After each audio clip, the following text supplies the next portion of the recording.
In Zambia and other African countries, we hear a lot about the AIDS crisis and the people dying there.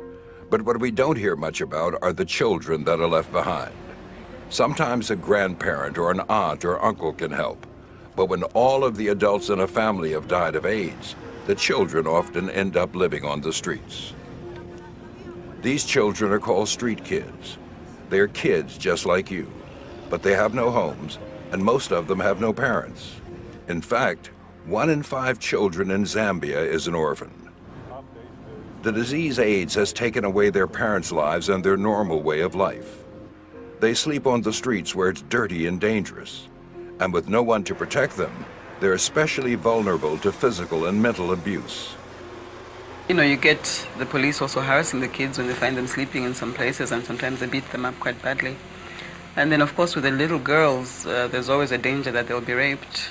Sometimes the children are so frightened of maybe people harassing them at night, they have to sleep in the branches and the trees.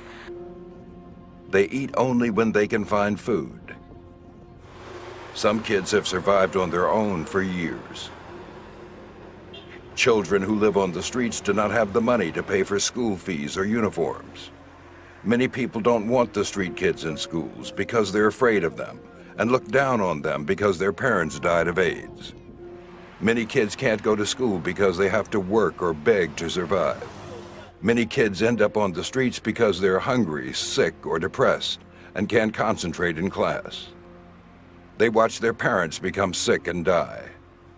Life on the streets is dangerous and violent, and they're more likely to get AIDS. In many ways, they're forced to grow up in order to survive. But they're also young and innocent. They're kids just like you. I realized from having to work with the children that we're sitting on a time bomb. For me, children are the future. And if we don't look after our future, you know, when this country cannot look after its children or bury its children when they die, then I think we're really in trouble. In Lusaka, the capital of Zambia, a few people opened a shelter called the Fountain of Hope. It is a place where street kids can go to eat, learn, and be safe. The Fountain of Hope has a small library filled with books from England and the United States. Here, the kids escape the harsh life of the streets and can learn about the world.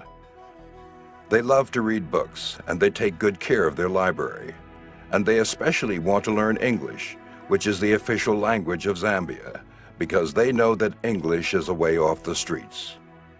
The library offers street kids who are not in school a place to study for the high school entrance exam. If they pass, they can go to high school and have a chance for a better life. This library has dramatically changed the lives and future prospects of many street kids in Lusaka. Armed with proof that a library can make a difference, the Labuto Project was founded to build more libraries for orphans and street kids in Zambia and other African countries.